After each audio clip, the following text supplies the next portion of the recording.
অনেক চেষ্টার পরে মডেলিং জগতে আমি অনেকটা দূর পৌঁছে গিয়েছি। তোমরা আমার ব্লগ ভিডিওগুলো দেখলে নিশ্চয়ই বুঝতে পারবে। শুভ সকাল সবাইকে। আজকে জানো তো আমার একটা আউটডোরে শ্যুট আছে, তাই সকাল সকাল উঠে পড়েছি। আর সকালে চলে গেছে কারেন্ট, তাই ইন্ডাকশানে তো বসাতে পারবো না, আর গ্যাসটাও শেষ। মাসের শেষে উনুনটা আমাদের অপশান, তাই চাটা কিন্তু সকালে আমাকে ধৈর্য ধরে উনুনেই করতে হয়েছে।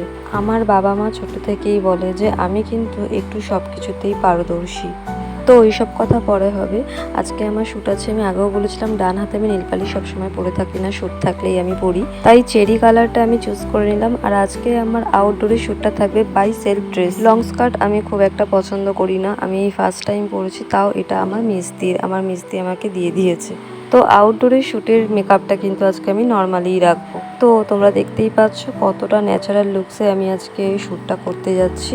আজকে আমার শ্যুট নিউ গড়িয়া। তো আউটে শ্যুট থাকলে কিন্তু আমি মেকআপটা সবসময় নিউড রাখারই চেষ্টা করি, কারণ আউটে শ্যুট হলে নিউড রাখাটাই বেস্ট। তো আমি ট্রেনে উঠে ভাবছিলাম, জানো তো আমি অনেকটা দূরই মনে হয় পৌঁছে গিয়েছি, তার কারণ এখন বেশ ভালোই আমি শ্যুটের অফারগুলো পাচ্ছি। ভাগ্যিস ফটোগ্রাফারের স্কুটি ছিল, তাই স্কুটি করেই এখন শ্যুট লোকেশনে যাচ্ছি। তো এখন কিন্তু ফাইনালি আমি শ্যুট লোকেশনে পৌঁছে গিয়েছি। এই লোকেশনে আজকে আমার শ্যুটটা হবে, মানে পাটুলির আশেপাশে। তো এই ফার্স্ট টাইম মনে হয় আউটের শ্যুটটা আমি 1 আওয়ারে কভার করতে পেরেছি। তো পরের ট্রেনেই বাড়ি চলে যেতে পেরেছি।